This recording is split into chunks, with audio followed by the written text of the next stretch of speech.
J'espère que vous avez enfilé votre plus belle cape, que vous avez sorti vos griffes en adamantium et aiguisé tous vos batarangs, puisque c'est l'heure pour James et son équipe de vous faire découvrir le monde merveilleux du comics dans Comics Discovery. Et salut à tous et bienvenue dans cette 31e et 1e, excusez-moi je galère, émission de Comics Discovery saison 2. Encore une fois, une équipe réduite autour de la table puisque Jordan est en retard. Il va peut-être, je sais pas s'il est coincé dans les bouchons en tout cas. Peut-être qu'il va arriver. C'est les vacances, il n'y a pas de bouchons. Et bah, c'est l'excuse qu'il m'a donnée en tout cas. Ouais. En tout cas, moi je vous dis bienvenue dans cette émission. 9 jours, il reste plus que 9 jours avant Infinity War, avant Avengers Infinity War. Et j'en profite pour vous parler de notre journée Toutados. C'est un peu comme ça qu'on l'a appelé, c'est les bonus pour les gens qui ne seraient pas au courant, qui nous écouteraient que à la radio. On a fait déjà 2 épisodes, le deuxième est sorti aujourd'hui, pour vous parler de tout le MCU, donc tous les films Marvel. On est revenu phase par phase, pour le plus grand plaisir de Johnny qui a dû regarder, qui a dû revoir toutes les phases. Salut Johnny, ça va. Tu en es où dans ton visionnage pour la phase 3 On peut considérer que j'ai tout vu, je pense. Est-ce que tu as revu Thor Ragnarok pour le coup? Je l'avais déjà vu 3 fois, donc c'était pas vraiment utile que je le revoie une 4e pour ça. Et puis comme c'est un des films que je préfère ménager, je veux pas trop le voir. Ouais, pour te garder le... Ouais. Sinon t'abuses et tu gâches l'effet. Ok. Point trop de Ella, sinon ça va tuer le voilà, Ella. exactement. Et à côté de moi il y a Mathieu. Salut Mathieu. Salut. Est-ce que tu revois les films avant Infinity War ou pas du tout? Non, globalement je me rappelle, il y a un gros mec violet qui veut des petites billes comme ça. Ouais, voilà. Ouais, ça va, tranquille. C'est très bien résumé je crois. Tu peux envoyer un mail à Kevin Feige pour... il va te payer pour faire les résumés avant faire film. la phase 5, je sais pas où ils en sont la prochaine. Du coup on va commencer avec les news tout simplement.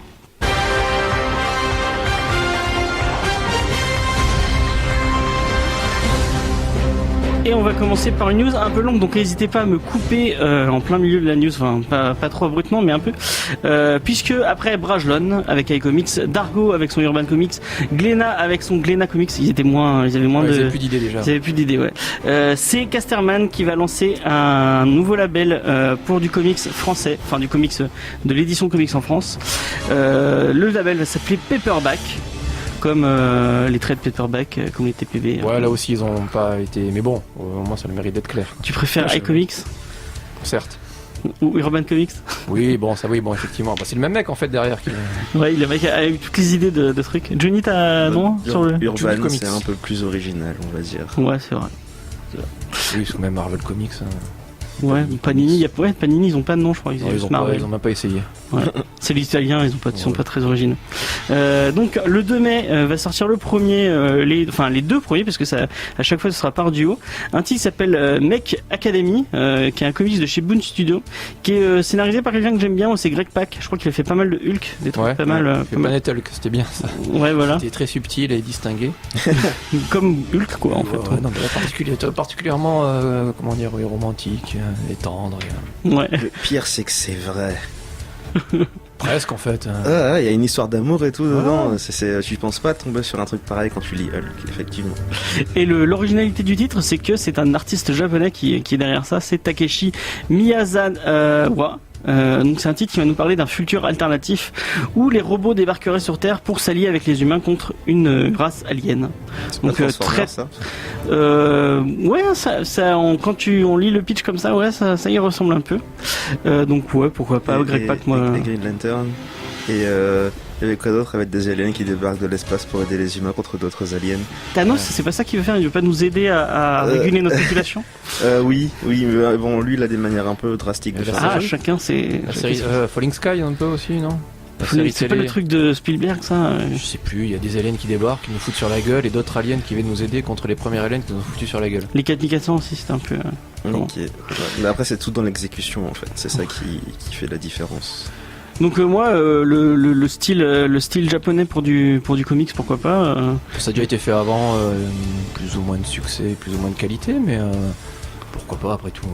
Ouais, Ça peut, oui, ça peut. Pour une fois, c'est un vrai artiste japonais et c'est pas Cebulski qui se cache derrière un nom. Oui, voilà. Est-ce qu'ils ont vérifié? Ah, je sais Et pas. hop, c'est encore moi. Ah, putain, merde. Allez, polémique. Sinon, en même temps, il y a un truc spécifique pour les fans de dinosaures. Ça s'appelait un titre qui s'appellera Autant des reptiles. C'est un one shot complètement muet par Ricardo Delgado qui a été publié chez Dark Horse aux US. Et voilà, ça va être des dinosaures. Je sais pas d'autres infos sur le titre, donc pourquoi pas, Autant des reptiles. Le 29 août, c'est Magnus, dont on aura un avant-goût en mai dans le FCBD, puisque Casterman aussi va sortir un titre pour le FCBD. Le FCBD, pour les gens qui ne savent pas, c'est le Free Comic Book Day. C'est là où vous avez des récits gratuits dans toutes vos bonnes librairies. Je sais qu'Azimut le fait, donc allez-y si vous voulez avoir des comics gratuits, c'est toujours cool. Du coup, là, on aura Magnus. C'est un titre de Kyle Higgins et de Rory Formes qui débarquera dans vos librairies. Il s'agit d'un reboot d'un classique du comics indé et qui nous parle d'une psychologue pour intelligence artificielle dans un monde futuriste. Est-ce que ça vous parle un peu ou pas du tout? Du tout. Johnny, non, ça te parle? Voir l'exécution. D'accord. Comment dire, c'est des mots qui sont tellement chargés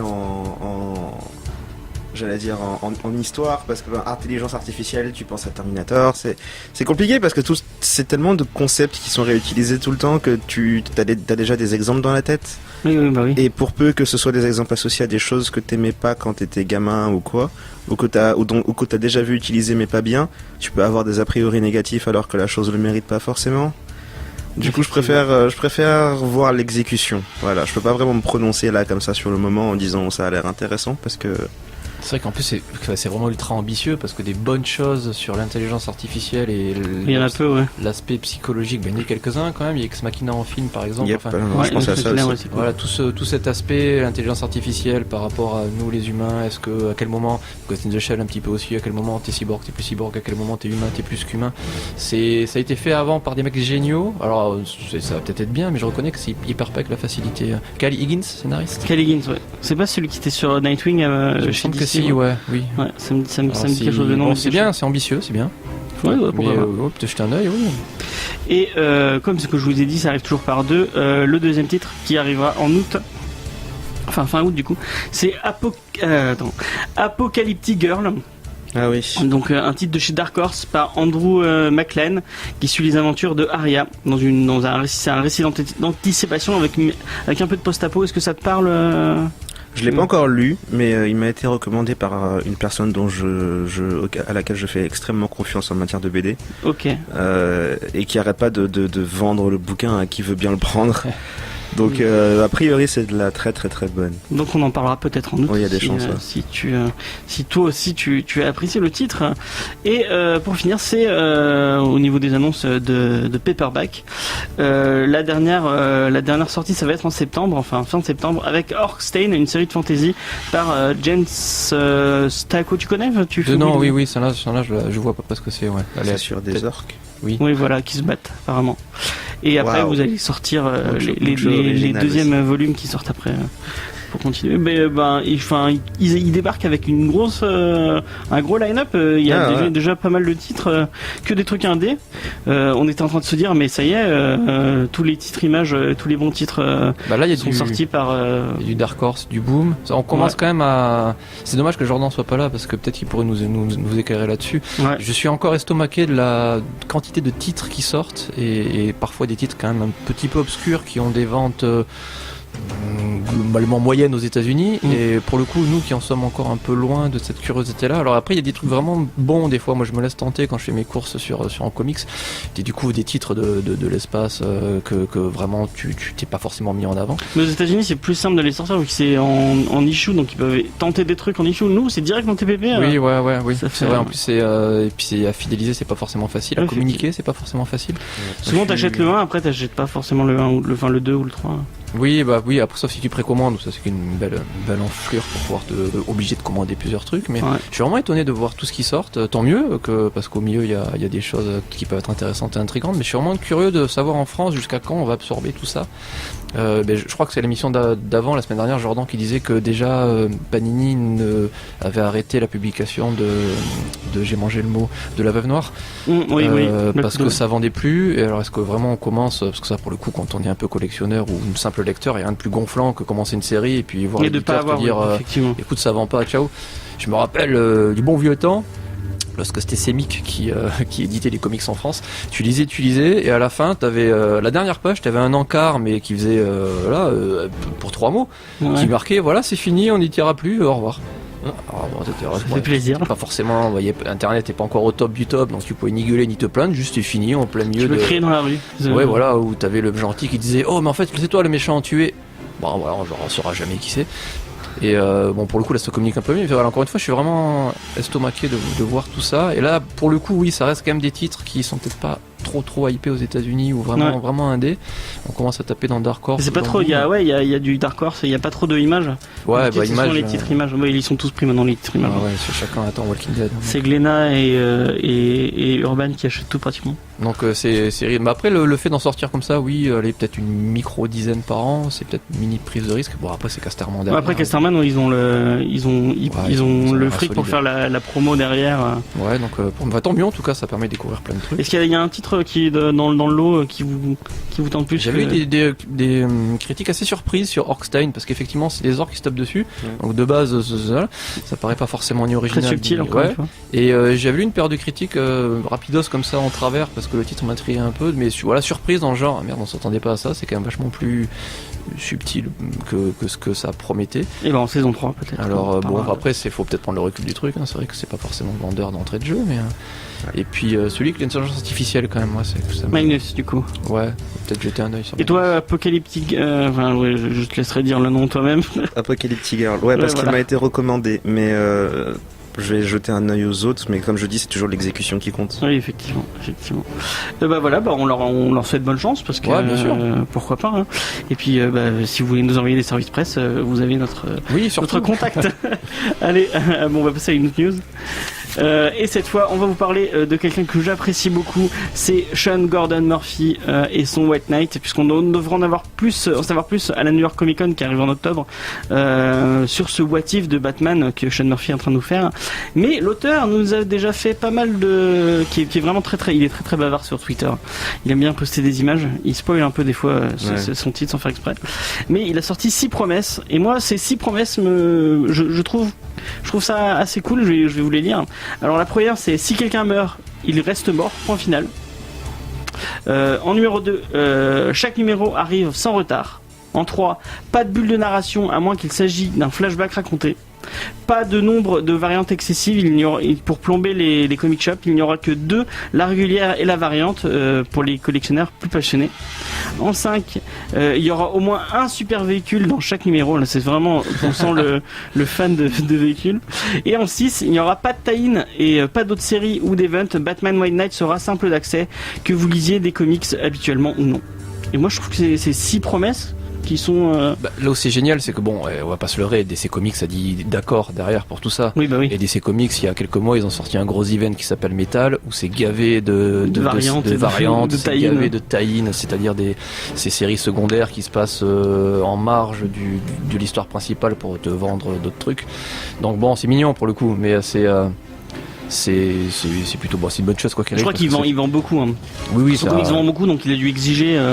Oui. Sean Murphy, c'est devenu un grand nom maintenant de ce qu'il fait. Puis a priori, ça a des bons retours son White Knight. Et puis vu que encore une fois le dernier event DC Comics Metal, ça a finalement peut-être pas si fait de hype que ça. Ils se rabattent un peu sur ça, mais tant mieux si tu te ressens sur tes auteurs plutôt que sur tes personnages et tes gros blockbusters. Donc je trouve ça vraiment bien en fait que un titre aussi vendeur, aussi étendard que celui-là se permettre d'être moins dans une démarche commerciale et Mais ça va avec la démarche de Murphy, qui est un mec super engagé, qu'on le voyait dans ses anciens titres. Enfin, c'est quelqu'un qui est très politisé et qui veut, il veut pas se foutre de la gueule de son lecteur, il veut lui proposer le mieux possible, quoi. bah tant mieux si ça pouvait continuer comme ça, parce qu'effectivement voilà, les derniers temps les deux gros éditeurs, leurs gros événements comics, c'est à la limite du compréhensible, hein. À un moment donné ça reboot tout le temps, ça bouge pas, des fois tu as l'air des séries parallèles qui en ont rien à secouer, alors que dans la série principale ils ont rasé la terre 2 fois, c'est devenu un peu unleash. Alors là pour le coup cadrer un peu le truc, c'est bien.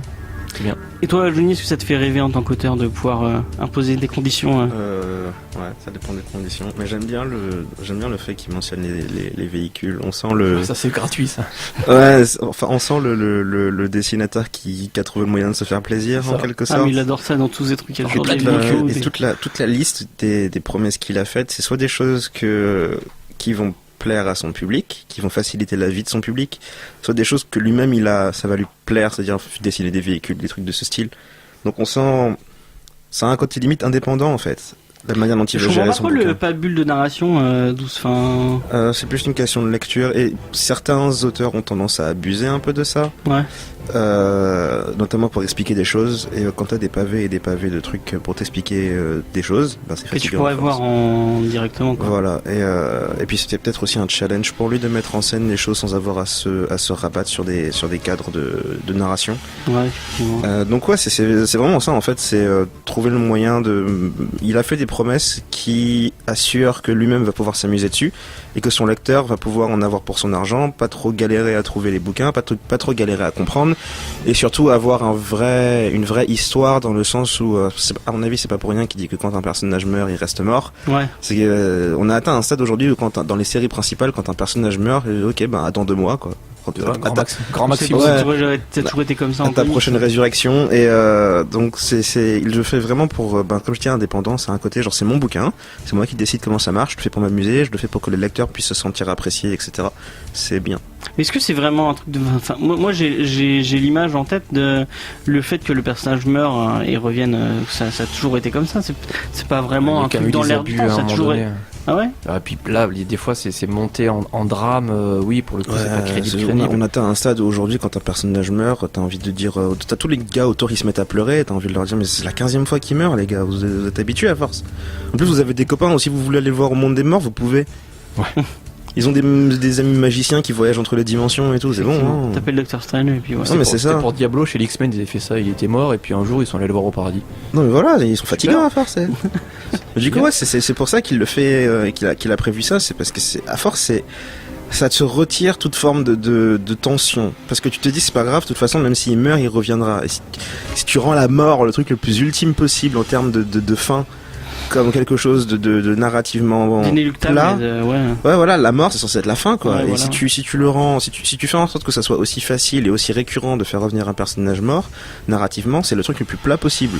Et si ton truc le plus final devient plat, tu peux plus rien faire de vraiment intéressant en termes de tension et de risque pour les personnages. De toute façon, pour le coup, c'est pas anodin. Parmi les promesses qu'il a fait, il y en a quand même quelques-unes qui sont des gros problèmes des comics de ces derniers temps. Les variantes, c'est l'enfer.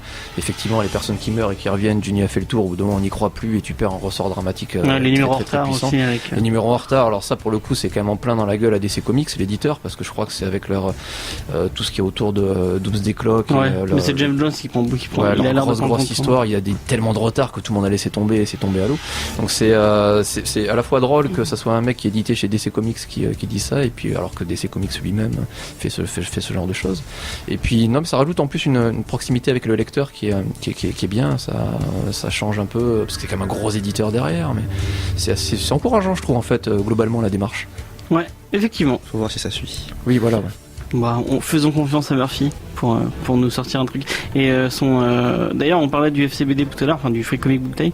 Et le Free Comic Book Day de DC, c'est le premier chapitre de Batman White Knight. Donc courez le lire. Moi j'ai lu le premier issue et c'est vraiment super bien. C'est très bon en tout cas. On va passer à la dernière news de la semaine. C'est Batgirl qui refait parler d'elle, puisqu'on n'avait pas eu trop de news du film Batgirl depuis le départ de Whedon et l'appel à... Enfin non, c'était deux scénaristes Je sais plus où ils en qui sont. avaient dit oui, moi je veux bien bosser dessus. Mais finalement, le film ressort. Moi je pensais vraiment que ça allait passer dans les oubliettes du film Warner. T'inquiète, c'est pas fini encore. Effectivement, un autre projet qui ne sera jamais mis au bout. Mais finalement, le film a trouvé sa scénariste et c'est Christina Hodson. Et c'est pas anodin puisque c'est elle qui scénarise aussi Bird of Prey, le film qui s'appelait avant Gotham Sirène. Donc Gotham Sirène, c'est autour du personnage d'Harley Quinn et de Poison Ivy. Souvent, ouais. Et Catwoman aussi. Et là, Bird of Prey, donc Bird of Prey, c'est toutes les femmes de Gotham a priori. C'est une équipe avec. C'est assez changeant, je crois, envers les comics. Ah ouais, en général, ces équipes féminines, ouais, il y a Batgirl, il y a Black Canary. Black Canary, ouais, c'est équipement de forceur un peu avec un peu le drôle de dame, mais un peu plus burné, curieusement. Il y avait une série télé à l'époque qui est très. Je ne vous conseille pas d'aller regarder. Non, c'est un peu vieux. Ça pique un peu les yeux. Pour le coup, oui, c'était l'occasion d'avoir plusieurs personnages quand même majeurs, féminins du Batverse, du Bat-Universe se mettre ensemble. En général, ça catchait même un peu entre elles aussi. C'était des forts caractères. Le peu que j'avais lu, c'était plutôt pas mal d'ailleurs. Et en film, est-ce que ça te tente en film globalement, ou tout, oui. Encore une fois, on va revenir sur ce que disait Johnny. Il faut voir l'exécution. Effectivement. Si tu trouves un angle correct des actrices qui tiennent la route, un bon scénario. Mais les actrices, on a déjà Margot Robbie à mon avis, parce qu'on va se taper du Harley Quinn forcément. Et pourquoi pas, oui, on est ouvert. Après, bon, il faudrait qu'ils se... Mais j'ai été étonné parce que je l'ai vu dans le film, le biopic sur Tonya Harding qu'elle a fait, et elle est vraiment bien dedans. Et c'est une bonne actrice après. C'est une bonne actrice, ouais, c'est dommage que... Après, ce qui est pas rassurant encore une fois dans tous ces débuts de projet, c'est que les mecs vont te dire on fait un film Batgirl. T'es un réalisateur ? Non. T'es une histoire ? Non. Déjà ils ont le scénariste. Non. Ils ont le scénariste. Mais pour le coup, ça part pas très bien d'entrée de jeu. Ça fait occupage de terrain. Ça fait je veux absolument sortir quelque chose. Ça serait plutôt bien que ça soit plutôt une histoire qui arrive et qui dit tiens, ça c'est une bonne histoire, on va la produire, plutôt que le contraire. Mais bon, ça empêche pas. C'est ouais. Johnny, ne me regardez pas comme ça. Allez, balance. Tu n'as rien à dire sur rien à dire. La seule image que j'ai dans la tête, c'est les locaux de Warner Bros avec genre un tonneau avec des flammes à l'intérieur. Et tous les exécutifs. C'est pas très Batverse, non Quand c'est bien fait, moi je prends n'importe quoi. Hein. Ça, on n'est pas chiant en plus. Faut que ça soit bien fait. Et j'ai pas vu des masses d'épisodes de Batman Brave and the Bold, mais il y avait un épisode avec les Birds of Prey justement qui font une scène elle chante sur scène. Ah oui, il est super bien cet épisode. Et c'était génial. Et à chaque fois que je les ai vus passer, même solo, c'est des personnages que séparément j'aime bien, toutes pour des raisons différentes. Et après, ça dépend de comment c'est fait. Et je suis comme Mathieu, tu me dis on a un film mais on n'a pas de scénario, on n'a pas d'histoire. En gros, tu m'expliques que tu veux faire un film, mais tu sais pas encore ce que tu vas mettre dedans. Et c'est pas particulièrement encourageant, surtout étant donné ce qu'ils ont fait avant. Laissons la chère Christina Hodson faire son travail et peut-être qu'elle nous trouvera une bonne idée. Pour rien. Là. Donc non, mais c'est ça, c'est pas sa faute comme dirait l'autre. Elle a été engagée pour faire un taf. J'espère qu'elle le fera bien et qu'elle souffrira pas trop parce que. DC c'était quand même vendu comme étant la boîte qui va faire des films avec des tons différents, chacun en fonction de Scorsese et tout, on entend plus trop. Ouais, chacun en fonction du réalisateur qu'ils avaient et tout ça. Et pour l'instant, leur grosse marque de fabrique, c'est le gros film qui se prend un peu trop au sérieux avec des scénarios très très bizarres et enfin bref. Donc pour l'instant, c'est une espèce de masse informe, genre créature qui essaye de vivre et elle y arrive pas des masses et elle est encore branchée à des machines. Et il y a tout plein de docteurs autour qui essaient de s'affairer comme ils peuvent pour essayer de faire naître cette créature, mais ça a l'air mal parti. Ok, bon on a fini, on a fait 20 minutes avec 3 news, donc ça va. Du coup, on va passer à la première pause musicale. J'ai demandé à Faye qui a choisi, elle avait envie qu'on passe un peu de Carpenter Brut, donc Carpenter Brut, et le son c'est le Cheerleader Effect. Donc c'était Carpenter Brut. Qui passait du Cheerleader Effect. Vous êtes toujours sur Radio Campus Montpellier, sur sur Comedy Discovery. Et c'est l'inverse ce que j'aurais dû dire, ce n'est pas grave. On va vous parler de Super Sons et c'est Johnny qui s'occupe de la review. Donc je laisse Johnny. Vas-y, parle-nous de Super Sons. J'ai essayé de trouver un moyen d'introduire le concept. bizarrement, je pense que la meilleure chose à laquelle je pourrais la comparer, parce que c'est aux antipodes total, c'est Batman v Superman et Captain America Civil War. Parce que les deux films sont sortis à peu près à la même période et ils sont assez symptomatiques d'une tendance des super-héros à se prendre extrêmement au sérieux à un point où comment dire, ils se disputent beaucoup.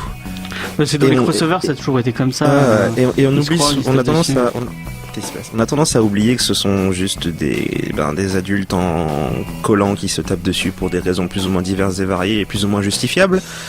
Et sachant qu'ils l'ont fait 50 fois la semaine d'avant. Ouais, voilà, c'est exactement ça. C'est au bout d'un moment, t'as envie de leur dire. En revoyant Civil War là pour le prochain Avengers, je me suis rendu compte qu'en fait on dirait des enfants qui se disputent dans une cour de récré. Bah, surtout Stark, hein, pour le coup. Et tous, hein, franchement tous. Et c'est rigolo parce que tu pourrais avoir leur maman sur le côté qui leur dise arrêtez de vous battre parce que l'un d'entre vous va se faire mal et après vous allez tous être pas contents.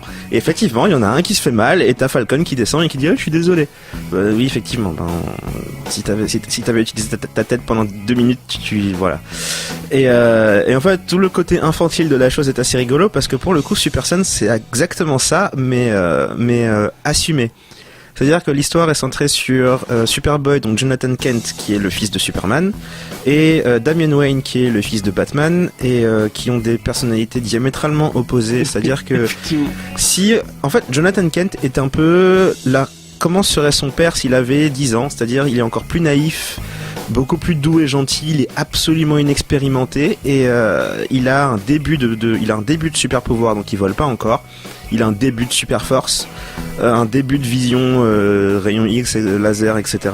Et c'est un bébé Superman en fait, tout bêtement. Et Damian Wayne par contre c'est Batman s'il avait déjà eu tous ses talents à 13 ans, donc... Et un ego surdimensionné. Exactement, et à ça on ajoute un comportement de gamin insupportable qui passe son temps à se considérer meilleur que tout le monde, qui peut pas s'empêcher de te rappeler qu'à 8 ans il savait conduire, qu'il avait un doctorat en géologie, que la première fois que tu le vois il s'est déguisé en chauffeur de bus pour pouvoir se déplacer dans l'école de Jonathan en mode ninja. Et en fait donc il a pas fait passer un contrôle ou je sais pas quoi à un moment il disait géologie et comme quoi il a pas obtenu son doctorat en géologie parce que sa mère a tué le professeur et l'a jeté dans l'océan. Voilà, ça met le ton, on va dire. J'adore ce perso. Voilà, pareil, Damien c'est un de mes préférés. Je l'avais déjà vu dans Damien Son of Batman.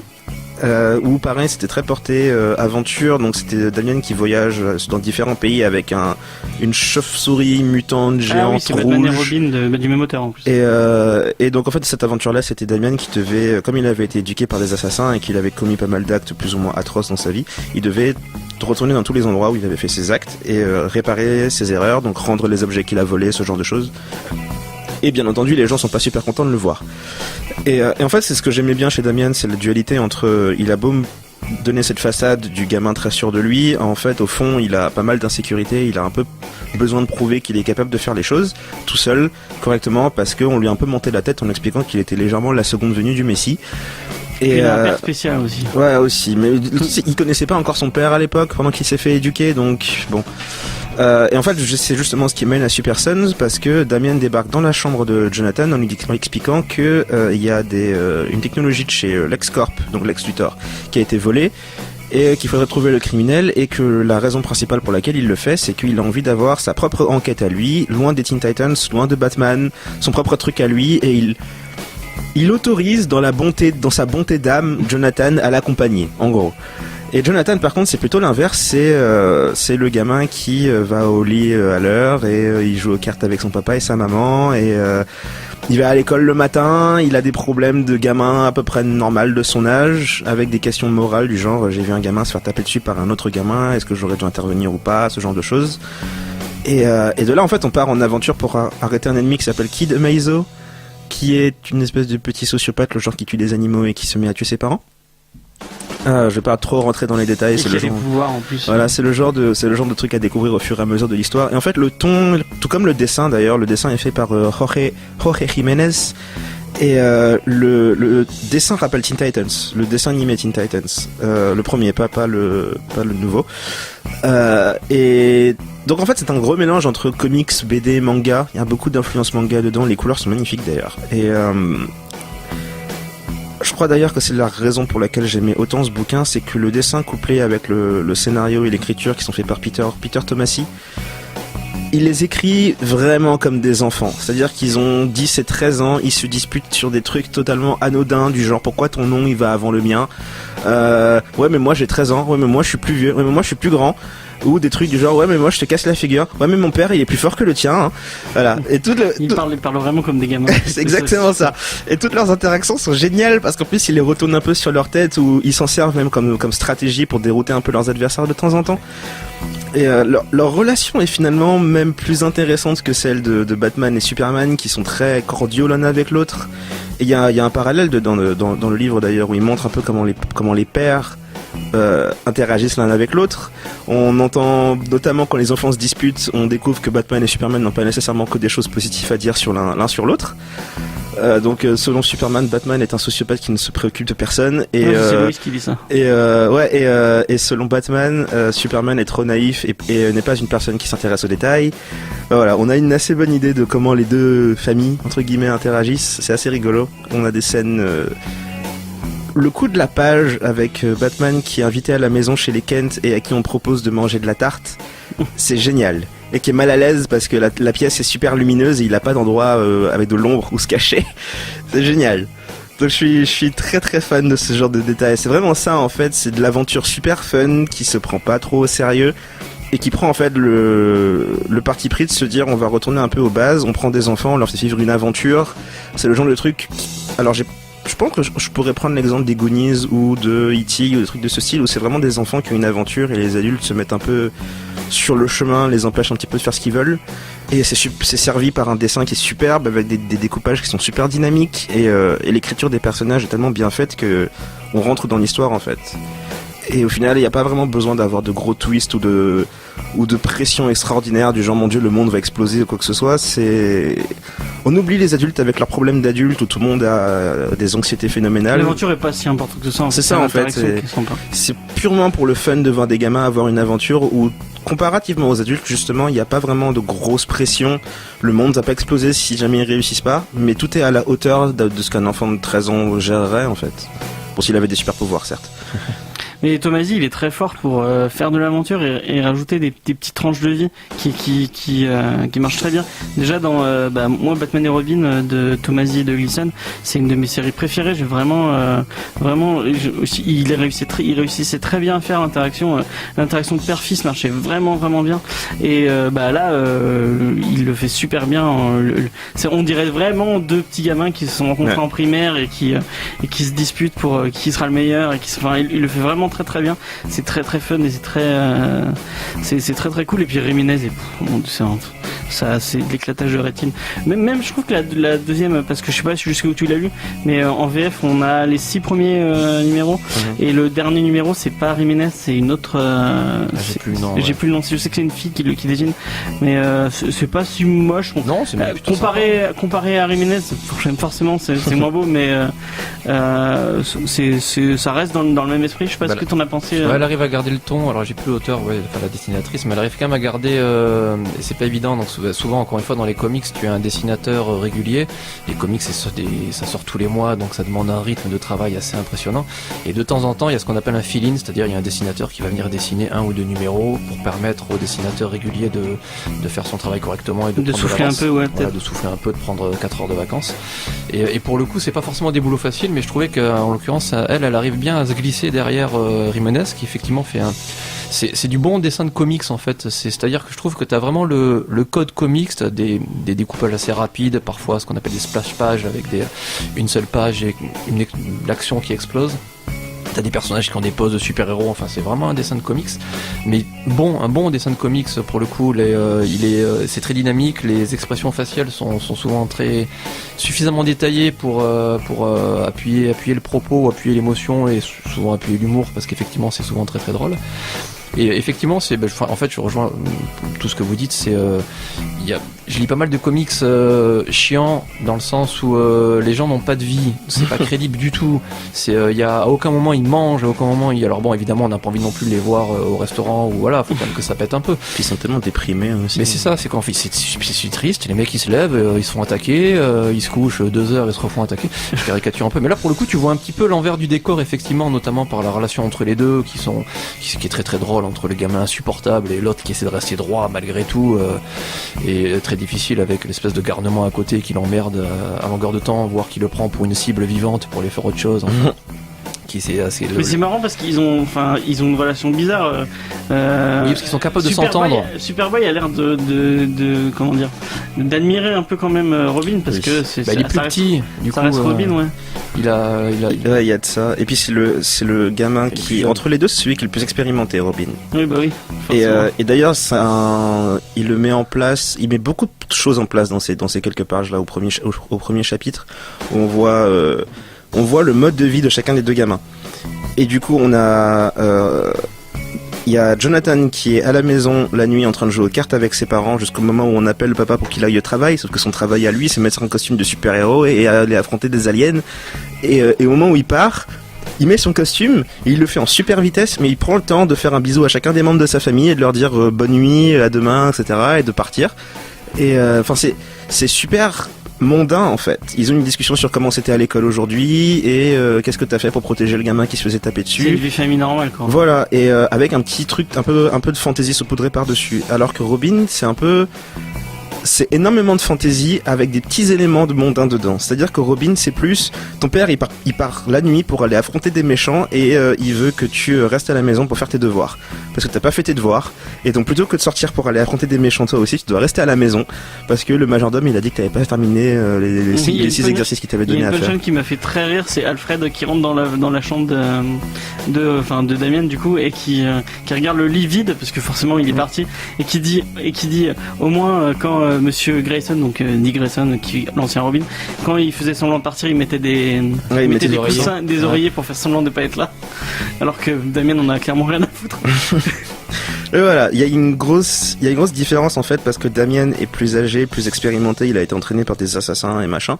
C'est le genre de gars qui, l'air de rien, quand t'as un gamin de 13 ans qui t'explique qu'à 13 ans il sait déjà, il pourrait avoir un doctorat en géologie, qu'il a plein de technologies pas possibles dans ses vêtements et qu'il a un intellect surdéveloppé. Jonathan, il a beau avoir des pouvoirs, c'est un gamin normal, donc c'est normal qu'il admire un peu. Mais j'ai l'impression que Damien, dans sa tête, c'est un adulte. C'est les gens qui le traitent comme un... Oui et non. Lui, il a vraiment un comportement de gamin. Mais c'est le genre de gamin qui... Tu sais, c'est le gamin que quand t'étais à l'école, t'avais toujours le gamin qui avait vu les films que les autres avaient pas encore vus parce que ses parents sont un peu plus laxes, tu vois. Ou qui avait lu des bouquins que normalement tu les lis pas avant d'avoir 16 ans. Avec son avance. Voilà, mais ça veut pas dire qu'ils sont plus matures pour autant. Non, mais je dis pas qu'il est plus mature, mais lui, dans sa tête, pour lui... Il est adulte, il est responsable et il... Pour lui, ouais. Oui, pour lui, oui, c'est ce que je disais. C'est pour ça que les adultes doivent arriver ensuite pour le recadrer un peu, parce que... fait un peu des bêtises, ce gamin.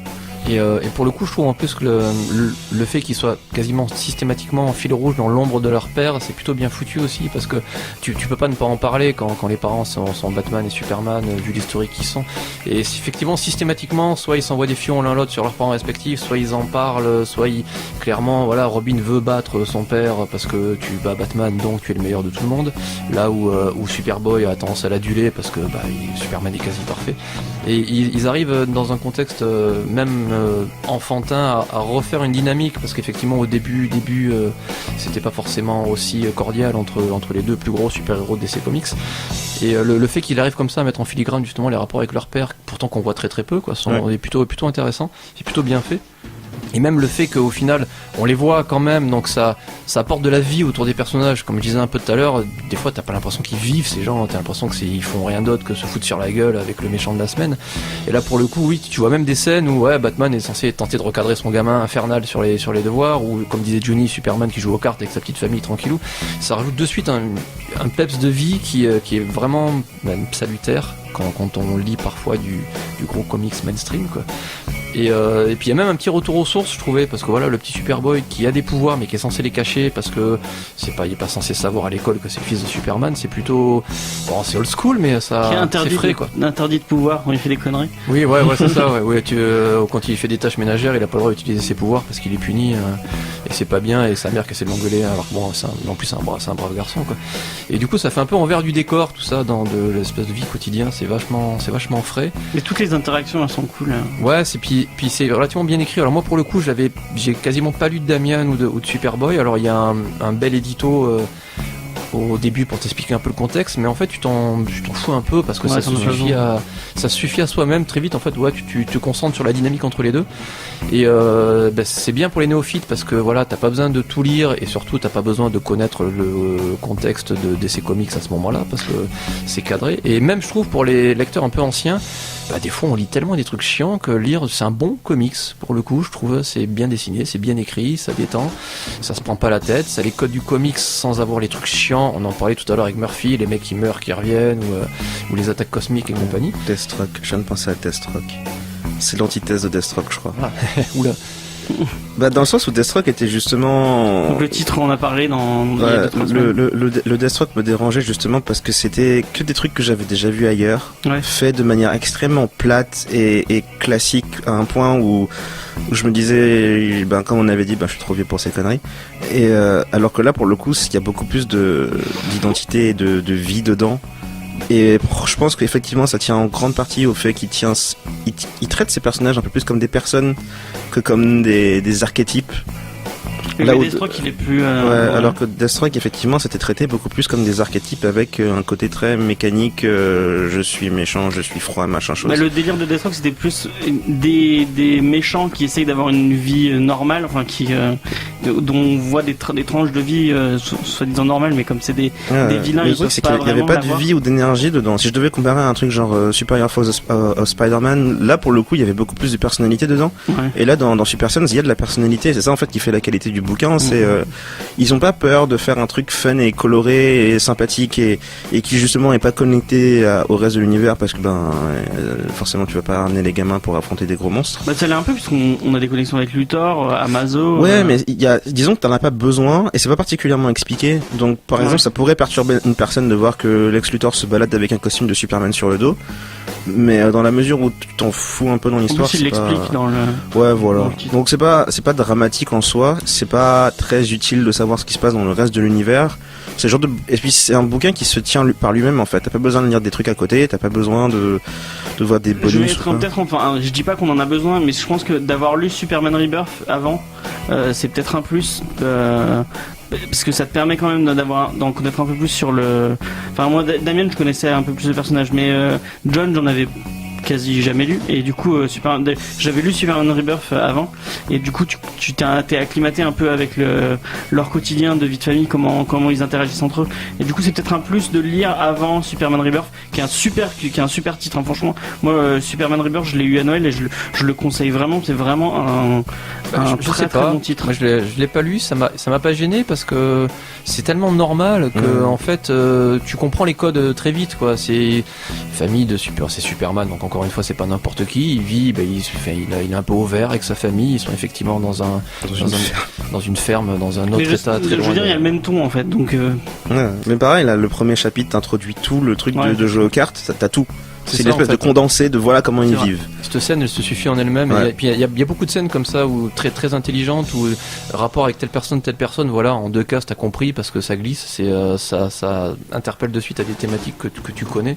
Et pour le coup, t'as pas besoin d'aller plus loin. Ouais. Et c'est plutôt vraiment bien écrit. Même leur interaction avec Luthor, elle est bien, je trouve. La relation que Luthor a, il essaie de... Personne ne le respecte ce gars. Ouais, pauvre mec. Oui, mais en même temps c'est...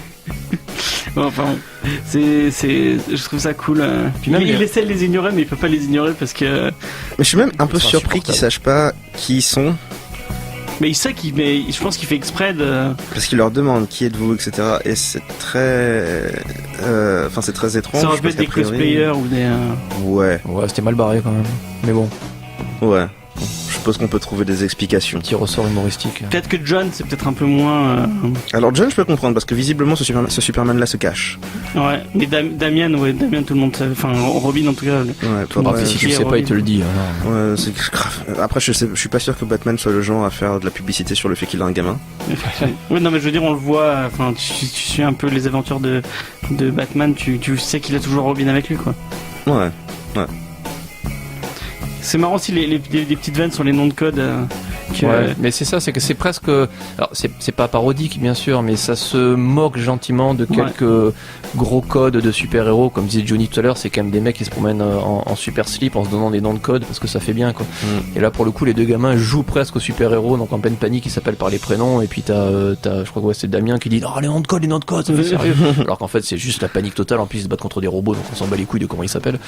Et pour le coup, il y a souvent ce genre de décalage. Ça fait vraiment. C'est comme quand t'es gamin que tu veux jouer aux super-héros, et sauf que là, pour le coup, c'est les fils de Batman et le fils de Superman, et qu'ils ont des vraies aventures. Mais même l'écriture de Damien, qui est quand même un personnage super sombre, parce que c'est un enfant qui a eu une enfance totalement traumatisante, élevé par des assassins. C'est un sociopathe, surtout. Ouais, il a quand même des gros problèmes psychologiques. Mais là, pour le coup, il y a cette noirceur quand même. Tu sens que le gamin est borderline, mais c'est pas, ça pèse pas dans l'ambiance du comics. Ça reste toujours, tu sais qu'il a un background psychologique peut-être un peu lourd, et surtout un passé qui va être très très compliqué. Et tu peux toujours te poser la question de comment ce gamin va grandir, parce que même Bruce Wayne en père, c'est quand même. Là, on voit bien dans le comics qu'il a du mal, Coco. Il rentre à la Batcave, il dit t'as fait tes devoirs? Non, bon, mais tant pis. Alfred, fais-y faire ses devoirs. Ça va pas tenir. Ça a l'air compliqué. Ça va pas tenir. Limite, il a laissé tomber. Ça y est, ça m'étonne pas beaucoup. Oui, mais en plus c'est et pour le coup, voir Batman faire quelque chose de mauvais, en fait, c'est même assez impressionnant. Mais même ça, il le traite de manière très comment dire.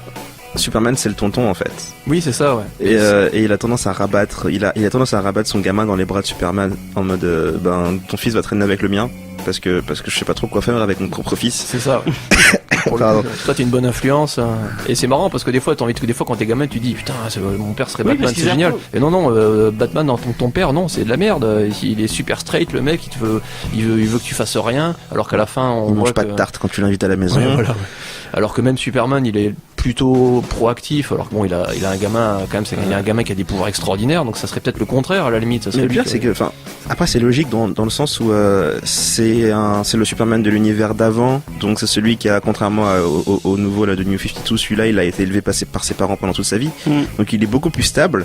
Et il a une idée de ce qu'est la vie de famille en quelque sorte. C'est Superman, quoi. C'est vraiment ce quoi tu pourrais attendre d'un Superman. Mais c'est classique. marrant que les deux parents approuvent le fait qu'ils traînent ensemble et qu'ils fassent des. Parce qu'au final, ils se poussent un peu vers. Même Superman qui pourrait dire bon, il est un peu borderline, vu que mon fils va avoir des mauvaises influences en traînant avec lui. Et finalement, il lui dit bon, ça va faire de l'expérience, tu vas. Ouais, après ils leur mettent des limites qui sont en rapport avec leur âge. Donc une fois qu'ils ont découvert que leurs gamins se sont mis à avoir des aventures de leur côté, ils leur disent ok, on n'est pas contre, mais à condition que vous fassiez des trucs très contrôlés du genre vous allez dans les rues et vous vous occupez des passants, et mais pas si vous tombez sur un truc vraiment dangereux, vous nous appelez. Vous allez pas vous battre contre des cambrioleurs ou quoi que ce soit, ce qui pareil est un peu étrange parce que Batman n'a apparemment pas de souci à avoir son fils à ses côtés pendant ce genre de mission. Mais bon, je peux comprendre que t'aies pas envie de laisser ton fils se balader tout seul à affronter des trucs qu'il est pas prêt à affronter. Surtout, vous restez ensemble. Oui, aussi. Enfin, c'est typique de, t'as tes gamins, tu les laisses traîner ensemble, mais il y a des règles, quoi. Ouais, non, c'est normal. C'est cool. C'est comme s'ils allaient jouer au ballon en bas de la rue. C'est ça, c'est exactement ça. Sauf que là, c'est aller faire le super héros. Et c'est des trucs du genre, il y a une mamie à faire traverser la rue, vous l'aidez. Et si vous voyez un cambriolage, une personne qui se fait agresser, si jamais c'est trop dangereux, vous évitez de le faire et vous nous appelez nous, parce que nous on est des adultes. Non mais tu dis ça à Damien, quoi. Oui, ça marchera pas. C'est pour ça qu'on en revient au fait que c'est un gamin qui a vu des choses qu'il n'était pas censé voir, et du coup il a cette espèce de dichotomie étrange entre le fait qu'il a 13 ans et c'est un gamin, mais il aimerait bien qu'on lui lâche un peu la bride parce que entre guillemets il a vu des films porno alors qu'il avait 8 ans, quoi. Et puis effectivement, il a dû voir pire. Encore en filigrane, c'est pas lourd, mais tu peux effectivement te poser la question de savoir putain, mais si j'avais un gamin comme Damien, mais je ferais comment, quoi. Un gamin comme Superman, mais quel enfer, quoi.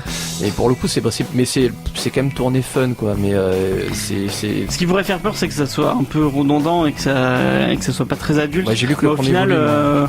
moi aussi j'ai lu que le premier volume, mais ça se lit super vite et vraiment c'est une bonne lecture. Et puis c'est super fluide en fait. C'est là parfois, encore une fois, les défauts que peuvent avoir les comics, c'est d'avoir vraiment un enchaînement d'aventures très artificiel, méchant, hop, tabassage du méchant, nouveau méchant. Et là pour le coup, il y a tout qui se fluidifie assez vite. Le fait que Damien veut avoir ses propres aventures, le fait qu'effectivement il y a ce Kid Amazo au milieu, le fait qu'à la fin ils se font punir parce qu'ils ont fait n'importe quoi pendant 4 épisodes. Et du coup ça passe vraiment bien en termes en termes de lecture et de narration, et il y a vraiment pas grand chose de très négatif à dire. Et je suis content que ce soit pas adulte, justement. C'est frais en fait. J'ai tendance à dire que les adultes ont pris en otage des personnages qui sont à la base pas faits pour eux. Donc lire un bouquin comme ça et me dire je pourrais le prendre et le filer à un cousin plus jeune ou quoi, c'est cool. C'est fait pour ça. C'est bien, c'est plein de thématiques positives ou sur le fait d'avoir des super-héros, de commencer à avoir des responsabilités, de devenir adulte, ils n'en sont pas là, mais on est toujours dans ce genre de message positif, et à la base c'est peut-être aussi ça le comics à un moment donné, c'est des gens qui ont des super-héros qui font le bien, et pour le coup on retourne un peu à cette source-là et puis c'est frais encore une fois parce que Thanos il nous emmerde, il peut pas arrêter d'envahir la planète. Là c'est Darkseid si dans cette univers. Je sais plus qui c'est cette semaine. Peut-être qu'on aura un kit Darkseid qui arrivera. Il existe pas lui déjà? Kit Darkseid, je sais pas. Je sais même plus. Je crois qu'il. Ah non, c'est Lobo qui a une fille là. Ils ont annoncé la fille de Lobo il y a pas longtemps. Mais non, il est pas redevenu un bébé ou je sais pas quoi. Il y a pas longtemps. Il y a la fille à Galactus aussi à un moment donné. Mais ouais, crossover entre les Super Sons et la fille de Lobo, ça pourrait être sympathique. Mais c'est ça, je veux plus de bouquins sur des gamins et des aventures. La tache noire un peu du truc, c'est que la série a été arrêtée. Je sais pas si elle marchait ou pas du tout. Ça va. Le truc, alors visiblement, si le mot nulé, c'est qu'elle marchait pas assez. Mais le scénariste a dit qu'il allait continuer à bosser sur ses personnages, donc.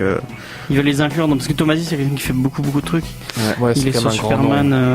Et s'il continue, je veux que le dessinateur reste avec lui, parce qu'il apporte tellement en fait que. Il est parfait. Ouais. Mais Jiménez, il est super bon.